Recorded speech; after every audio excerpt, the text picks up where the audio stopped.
All right, let's go, because you know what I came in to do. I don't get paid for overtime. I'm here to fight. So after outboxing Mike Tyson for the majority of the 7 or so rounds completed, we're in round 8. Buster Douglas is dropped by Mike Tyson with a right uppercut. Buster was sensing blood. I have no doubt his corner told him to go out there and now put the pressure on Mike. Buster got up.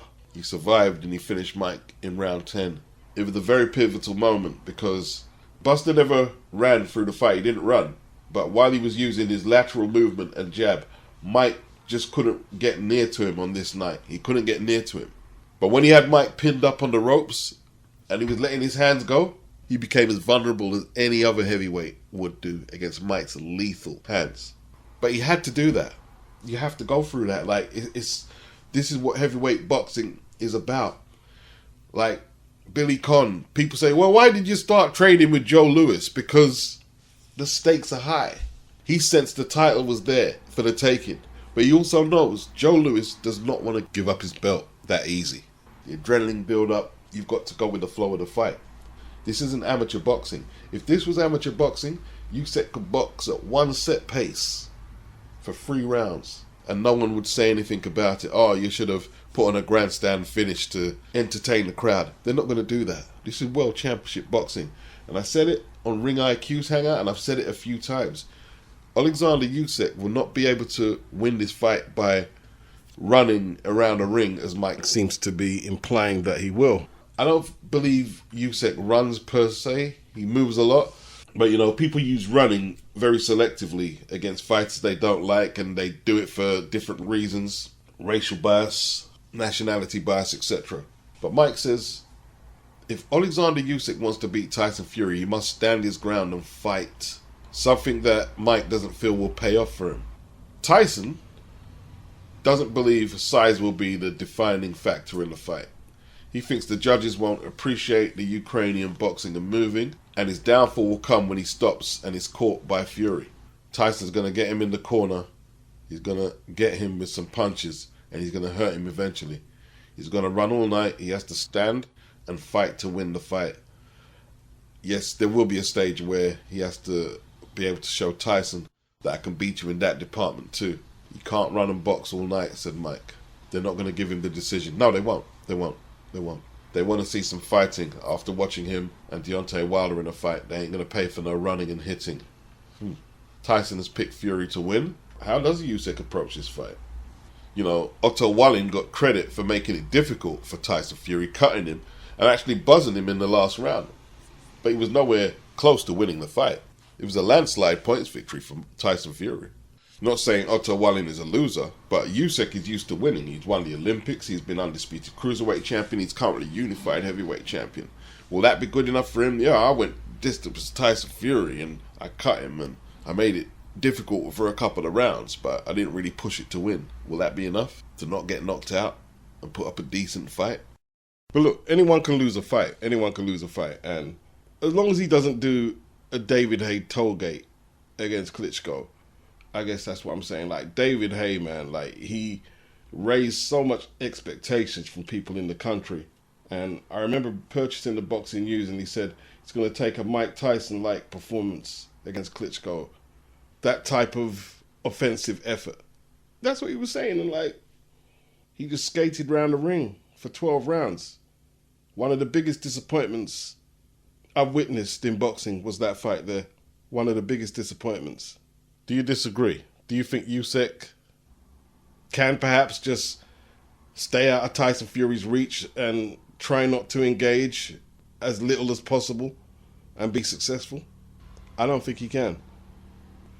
So I was listening to Eddie Hearn with Akam Barak on the DAZN Boxing channel, and Eddie broke it down. He once said that Jake was just an average fighter, and he said that's not a diss, that's a compliment, that you're average. I mean, most people who go in the ring would be nowhere near average. And Eddie was talking as if to say he proved his point. Yeah, he said, you're not that good. Neither is Tommy. It was just 2 guys in there, not that good, but he's proud of them. They went in the ring, they made money, and he was saying the rematch, well, we've seen it already. What is the push for the rematch? Now, I don't think the Saudis host Tommy Fury, Jake Paul too. I don't think they do. I think they got what they needed out of this in terms of a PR exercise for what they plan to do with boxing in the future. But I don't think they host two. Depends what the clamour is. But is there a real want out there from boxing fans, non-boxing fans, casuals, hardcores to see this again? And has influencer boxing plateaued? Will the influencer crowd still be interested in Jake Paul now he's lost? When I say that, they'll still be interested in Jake Paul, but as a boxer. Akim Barak, they replied to Eddie saying, well, he didn't do that bad. He went the distance with an actual boxer. But, Eddie said, look, Tommy isn't that good. And the thing is Jake said he was going to beat Canelo in a few years and that he is going to be world-class and that he is a champion. I mean, the WBC said they were going to rank him after this if he wins, which he didn't. And all of that right now seems a little over-ambitious. Jake's going to come back, I'm sure. But with how much enthusiasm, I'm not sure. Are Top Rank or ESPN going to keep bankrolling this Jake Paul thing? Because Eddie's not fucking with it. He's already been on Showtime. Yeah, he's already been on DAZN, Showtime, and Top Rank. Where's there to go after this? The Fight Network? And Triller. He's been on Triller too. This is why cancel culture will never be effective. It will never be effective. Often if you want to see someone that you disagree with fail, often the best thing to do is let them do what they're doing. And if you know they have flawed arguments or flawed methods in what they're doing, let them do it, put it out there, and if you're correct, they will expose themselves. That's why I don't get involved in the whole, they shouldn't be doing this, they're stopping journeymen and boxers getting paid. I don't get into all that shit there. I don't get into that shit. Not that I want it to fail, but it will stand and fall on its own merits. It's as simple as that. And the questions have to be asked. How sustainable is that? How much was the pay-per-view in America? I didn't pay for it. I was interested in the event, not the fight. The reason I was interested in the event because I knew this is more a PR exercise for the Saudis and their plans for boxing in the future. This is going to be a springboard to bigger things. And they had some good people, boxers mainly, promoting the event. Derek, Tyson, Wilder, Fury, Devin, and other celebrities. Big John, always worth a bit of a laugh. And that was interesting to me. That was interesting to see how the Saudis are going to promote the sport over there. I enjoyed the Badu Jack Makabu fight. But I think Eddie summed it up. Like, go fight KSI. It's a huge fight. You found your limit. You filled your quota. You took on a quote-unquote boxer. But any aspirations above that, fighting more boxers, forget world level. We can go to preliminary level almost at the pros. He's getting beaten. He's getting beaten. Now, if he's evenly matched against a KSI, someone else who hasn't come from a boxing background but a similar influencer background, yeah, the Saudis might stump up the cash for that, because that's going to be huge. I think for it to sustain itself, it has to stay influencer fighting influencer for the most part, or influencer versus celebrity. It has to stay there. As for all these influencers challenging world-class boxers and it going any further than trying to beat Tommy Fury, nah, not happening. Not happening. Not unless an exceptional talent comes along from the influencer world and has got magic hands. So Floyd, he responds to the low turnout at the O2 Arena on Saturday after fighting reality TV star Aaron Chalmers. Might as well have been Judith Chalmers with that turnout. Anyway, there were no judges, no decisions were announced. It was an exhibition, pay-per-view event. Now, numerous fans took notice and posted photos on social media of empty sections in the venue. In the days leading up to the fight, tickets were discounted as the event failed to generate the type of interest that the organisers had expected. Floyd explained there were good reasons for the lower than expected turnout. He said, "We did this in 1 month and not even 4 weeks. I think the tickets should have went on sale a lot faster. My new team is still learning. I have to take my hat off to them. It's not their fault. It's just when we fight in the US, as soon as we announce the fight, tickets are on sale," Mayweather told Give Me Sport. Here, in the UK, we announced the fight and the tickets did not go on sale until a week or two later. I don't point fingers, we work together as a team. When you buy tickets over here, you don't really want to spend money. In America, we don't mind spending money. Floyd, me old pal, the UK does at least 2 or 3 stadium fights a year. The UK fans will go in their pocket and they will purchase your event if it's worth purchasing. That's why Floyd has high pay-per-view numbers for fights that took place at 4 or 5 a.m. in America, and he's doing 800,000 plus against Pacquiao and broke over 1 million against Conor McGregor and against Ricky Hatton. I mean, all boxers to talk about British fans like that. Does he remember that 40,000 people went over to Las Vegas on the Strip? And they obviously didn't all get tickets. It only hosts 16,000. But 40,000 people went over to Las Vegas to watch Ricky Hatton fight this guy. Are you talking about British fans won't purchase tickets? It's a stupid statement, Floyd. Nobody wanted to see you fight Chalmers. You could have started selling the tickets from 2 months ago and still got the same result. Who's really the smartest one in the sport of boxing? Y'all getting upset. And guess what? I'm not going to no boxing sites because all they do, I get to hate on both sides. If you don't like me, don't write about me. If you guys don't want to see me do no exhibitions, don't come. Don't watch. Don't worry about that. We won't. Not against that level of opponent anyway. I come on record and tell y'all, when it comes to legalized bank robbing, I'm the best. Well, we got good security in our banks over here, I guess. Look, it's got nothing to do with UK fans being stingy, Floyd. You know what I mean? It's got nothing to do with that. Liam Smith versus Eubank was £20 pay-per-view over here. You're trying to charge £25 for that fight here? Are you crazy? People are kicking up fuss when Tyson Fury is charging £25 for world title fights, and when AJ is charging $25 for world title fights. And you're trying to... Listen, stop it, bruh. At Hero, he said it best. Floyd fought on the Misfits card, and they did great numbers, so he thought he could generate the numbers by himself and cut them out along with DAZN. That's exactly what it was. He fought Deji, KSI's brother, a British guy, and thought, okay, if I can do big numbers with DAZN, I can fight this anonymous English guy in Britain and get the same results, and then bring an anonymous streaming app that nobody's heard of and charge them £25 for it on pay-per-view. You miscalculated. The streaming app that you used is nowhere near as visible as DAZN, and Adam Chalmers on the influencer boxing circuit is nowhere near as visible as Deji. You miscalculated big time. This was not one of your smart investments that you like to brag about.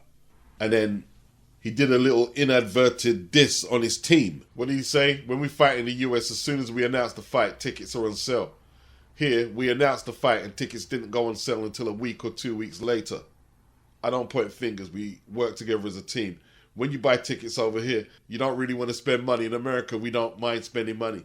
In one sentence, he dissed his team indirectly that they made an error putting the tickets out too late, and then saying that we don't spend money over here. Floyd had this vision in his head that the UK just gives away money willy-nilly without checking what product they're going to be getting for all you want them to pay out. No, it's not that easy. Tight security in these banks. Barclays, Santander, NatWest. This is embarrassing. Look at that. You could drive a bus around all the seats and not touch no spectators. I'm not into all this, oh, you should be ashamed, it's humiliating per se, because that's only relevant to how much power you give to people you're supposed to be shamefaced and humiliated in front of. But he needs to humble himself. You've had many a winning day, and this is a losing one. I'm not talking about in the ring, but this is a big L. Look at the fucking room in there. You need to humble yourself and acknowledge you either make a good exhibition or have a real fight or pack it up. Simple. You know, I think Eddie's had enough now. You know, you're never going to get VADA to acknowledge liability in their testing procedure. It's just not going to happen, Conor. That's not going to happen. You know, Eddie's telling Conor to get on with it now. Just get on with it now. He's also said that Conor hasn't handled the situation very well.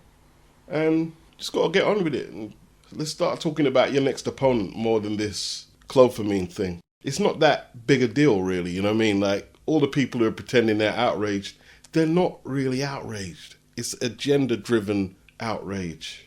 Fake outrage. I don't think Conor can focus on his boxing right now unless he can convince everyone to think the way he wants them to think, and he can't do that. So his career is in a bit of a tailspin right now, in all truth. And it must be frustrating for Eddie that he's not getting on with it. Eddie just wants to promote at this stage here. You know what I mean? Like, you got to be thick-skinned. He just wants to promote. What makes me laugh, though, is how people assume that Conor was putting forward the eggs as his defense when it was the WBC who made that statement. It's got nothing to do with Conor. Conor said he wouldn't have used eggs as a defense of why his test was contaminated. He actually threw the onus on VADA and flawed testing procedures. And you have to question why the WBC led with the eggs explanation. Did they put the eggs thing out there to spare VADA for being exposed for either incompetence or corruption? There's something dodgy going on here. There's something dodgy. The mole leaking the story. Why did the board choose to cancel the fight just hours before the mole leaked the story? After what, 5 or 6 weeks, you coincidentally canceled the fight hours before the mole came out? Something dodgy going on.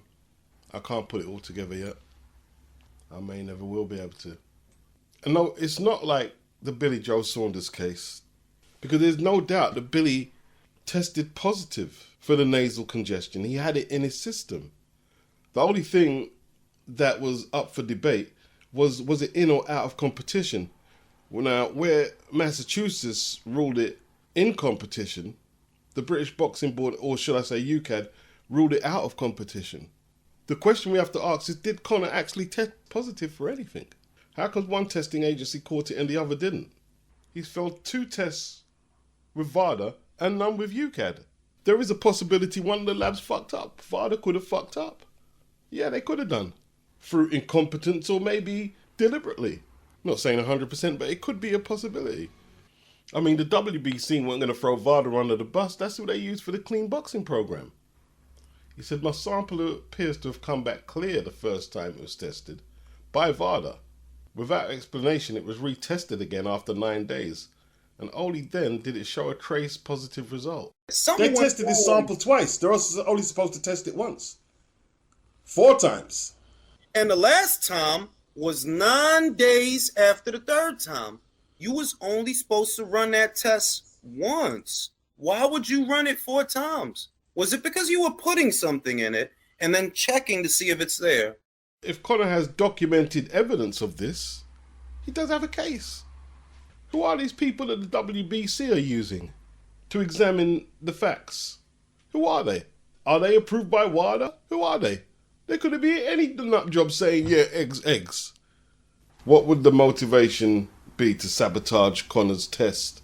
Well, perhaps the fact he was going to be in the biggest selling pay-per-view in the United Kingdom this year. This ain't sabotaging Conor Benn, it's sabotaging another individual. Nobody likes this individual I'm talking about, this promoter. Nobody in the industry likes him. Everybody has a beef with this promoter I'm talking about. And you know what I'm talking about. Wilder went from egg weights, loaded gloves, racial conspiracies, on why he lost the second fight to Tyson Fury. There was vitriol in his voice. His fans said that Sugar Hill Stewart was a sellout for training Fury, a black man training a white guy to beat up Deontay. He sacked his coach, who in most people's opinions saved his life, or could have saved his life, in the ring, his black coach. But yet, after all that, when he saw Tyson Fury in Saudi Arabia, and Fury screamed out bomb squad with his friends and family, what did Wilder do? He meekly surrendered all his energy to Tyson Fury and reached out and hugged Tyson Fury and blessed him twice, said blessings twice. Now, with all due respect to the uploaders, let's stop all the extreme nonsense. Here's what they're saying. Oh, so what did you expect him to do? Go up there and throw hands and act the fool in Saudi Arabia? Let's not be stupid. Nobody said he had to go upside Tyson Fury's head. That's ridiculous. There's other things you can do apart from violence, you know, to protest. And I suppose that's an issue some of you have. You don't understand that. He could have blanked Tyson Fury. He could have gave him the cold ice grill. He could have said something. Yo, you cheated, man. You cheated, and I ain't going to forgive you for that, Tyson. I'll never forgive you for that. I'll always remember how you cheated and took my belt. But he didn't do that. He meekly surrendered the last remains of his soul to Tyson Fury. After all that hard, powerful, rebellious, I'm black and you're white, you know, I'm angry, just surrendered his soul. And that's what you guys can't handle. You extreme Wilder fans. You see, the Wilder fans, let's remember, you were threatening to mow people down, spray them down with guns over the result because you were that mad. And then when Wilder submits to the white guy, you don't expect nobody to comment on it. After all he said about Tyson Fury. You're psychopaths. Total nut jobs. Devoid of any awareness with no accountability to what you say. Or your mantras. But if this was any other black man, apart from Wilder, let's say AJ for instance. If AJ had said all what he said about Tyson Fury after the second fight, and then submitted his will to him like Deontay did to Fury, you'd be calling him weak, sellout, how much he disgusts you. You'd be tearing strips off that man's character. And that's a fact. But you're going to deny that, obviously. You accept Wilder's passive response. Would you accept AJ responding the same way as Wilder? That's the question. The worship you have for that man is unnatural. It's not normal. It's not on the level, let's say.